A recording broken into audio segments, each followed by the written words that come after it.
Hey, Dan Passarelli here. We're having some downward continuation still today. It's been a rough 2, 3 weeks or whatever it's been.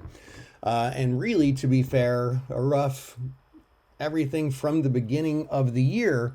We were in correction territory for a long time, but today just might be the day where we go from technically a correction to actually a bear market. A correction is when the market's down 10%. And a bear market is when it's down 20%. And we have flirted with that level today. I'm shooting this video here before the close. We'll see exactly what happens between now and then. But a bear market is when the market's down 20%. And just because we're in a bear market doesn't mean the market's going to continue lower. It doesn't necessarily mean it's going to bounce back higher either. And so I always like to encourage people not to get super hung up on these specific definitions of what they mean. In a large way, it's really just something for journalists to throw on into headlines.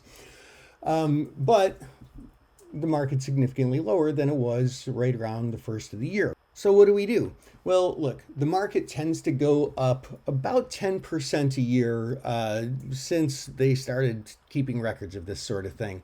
And so what I like to do in situations like these is look for scenarios where there are some maybe good quality stocks that I would like to own in the long run, that I'm okay taking some heat on in the short run, and maybe selling some overpriced puts to potentially acquire them by getting assigned. When I sell those puts, I just look at it as, hey, I own the stock at this point.